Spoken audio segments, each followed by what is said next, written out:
Lecture biblique du jour. Dieu bénit Noé et ses fils.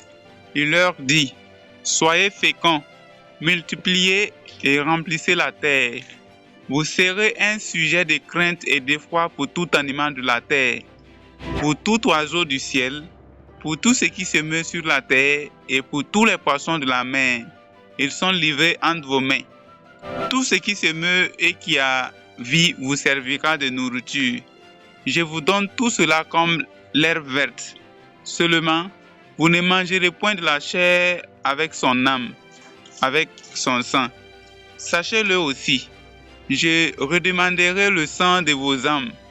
Je le redemanderai à tout animal. Et je redemanderai l'âme de l'homme à l'homme qui est son frère. Si quelqu'un verse le sang de l'homme, par l'homme son sang sera versé, car Dieu a fait l'homme à son image. Et vous, soyez féconds et multipliez. Répandez-vous sur la terre et multipliez sur elle. Dieu parla encore à Noé et à ses fils avec lui, en disant, voici, j'établis mon alliance avec vous et avec votre postérité après vous, avec tous les êtres vivants qui sont avec vous, tant les oiseaux que le bétail et tous les animaux de la terre, soit avec tous ceux qui sont sortis de l'arche, soit avec tous les animaux de la terre. J'établis mon alliance avec vous. Aucune chair ne sera plus exterminée par les eaux du déluge. Il n'y aura plus de déluge pour détruire la terre. Et Dieu dit, c'est ici le signe de l'alliance que j'établis entre moi et vous, et tous les êtres vivants qui sont avec vous, pour les générations à toujours. J'ai placé mon arc dans la nuit, et il servira de signe d'alliance entre moi et la terre. Quand j'aurai rassemblé des nuages au-dessus de la terre, l'arc paraîtra dans la nuit, et je me souviendrai de mon alliance entre moi et vous, et tous les êtres vivants, de toute chair, et les eaux ne deviendront plus un déluge pour détruire toute chair. L'arc sera dans la nuit, et je le regarderai pour me souvenir de l'alliance perpétuelle entre Dieu et tous les êtres vivants, de toute chair qui est sur la terre. Et Dieu dit à Noé, tel est le signe de l'alliance que j'établis entre moi et toute chair qui est sur la terre. Les fils de Noé, qui sortirent de l'arche, étaient Sem, Cham et Japheth. Cham fut le père de Canaan. Ce sont là les trois fils de Noé, et c'est leur postérité qui peupla toute la terre. Noé commença à cultiver la terre et planta de la vigne. Il but du vin, s'enivra et se découvrit au milieu de sa tente. Cham, père de Canaan, vit la nudité de son père et il le rapporta dehors à ses frères. Alors Sem et Japheth prirent le manteau, le prirent sur leurs épaules, marchèrent à reculons et couvrirent la nudité de leur père. Comme leur visage était détourné, ils ne virent point la nudité de leur père. Lorsque Noé se réveilla de son vin, il apprit ce que lui avait fait son fils cadet. Et il dit, maudit soit Canaan, soit qu'il soit l'esclave des esclaves de ses frères. Il dit encore, béni soit l'Éternel, Dieu de Sem, et que Canaan soit leur esclave. Que Dieu étende les possessions de Japheth, qu'il habite dans les tentes de Sem, et que Canaan soit leur esclave. Noé vécut après le déluge 350 ans. Tous les jours de Noé furent de 950 ans, puis il mourut.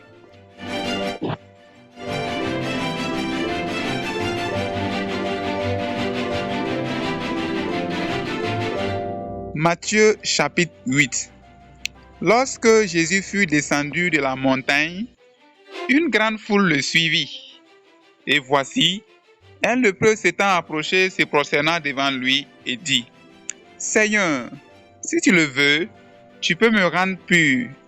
Jésus étendit la main, le toucha et dit, je le veux, sois pur. Aussitôt il fut purifié de sa lèpre. Puis Jésus lui dit, garde-toi d'en parler à personne, mais va te montrer au sacrificateur et présente l'offrande que Moïse a prescrite, afin que cela leur serve de témoignage.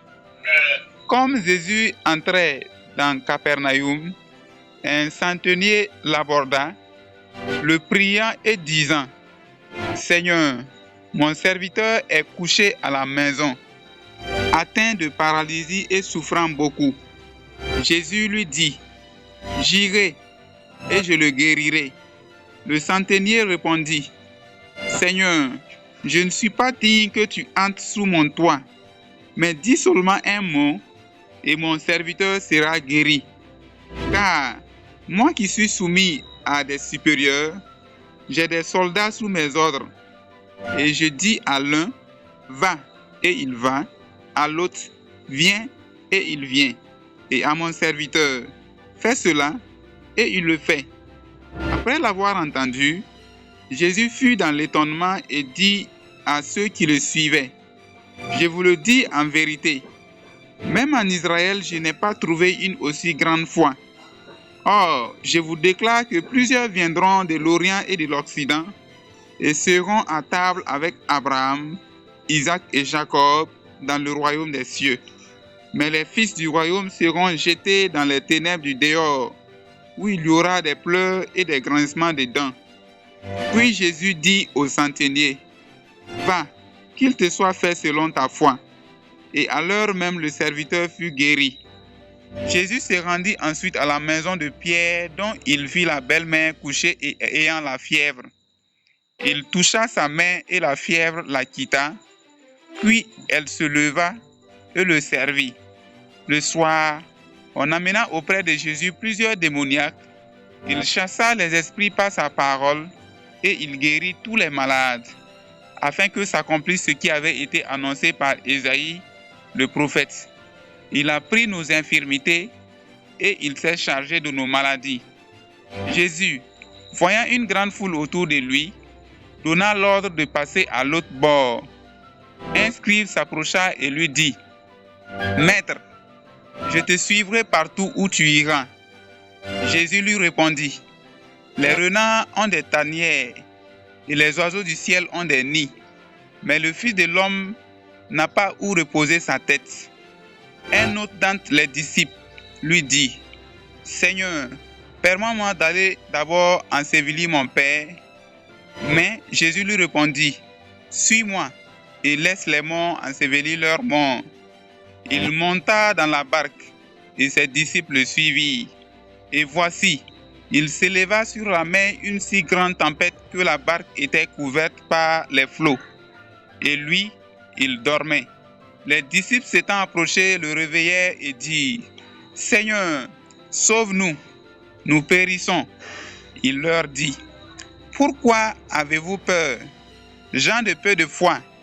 Alors il se leva, menaça les vents et la mer, et il eut un grand calme. Ces hommes furent saisis d'étonnement. « Quel est celui-ci ?» disaient-ils, « à qui obéissent même les vents et la mer ?»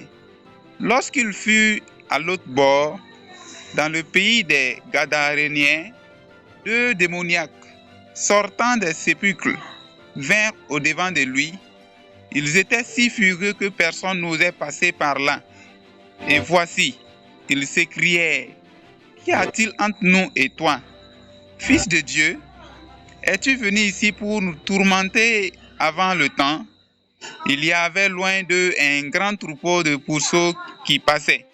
Les démons priaient Jésus, disant, « Si tu nous chasses, envoie-nous dans ce troupeau de pourceaux. » Il leur dit, « Allez. » Ils sortirent et entrèrent dans les pourceaux. Et voici tout le troupeau se précipita des pentes escarpées dans la mer, et il périt dans les eaux. Ceux qui les faisaient paître s'enfuirent et allèrent dans la ville raconter tout ce qui s'était passé et ce qui était arrivé aux démoniaques. Alors toute la ville sortit à la rencontre de Jésus, et dès qu'ils le virent, ils le suppliaient de quitter leur territoire.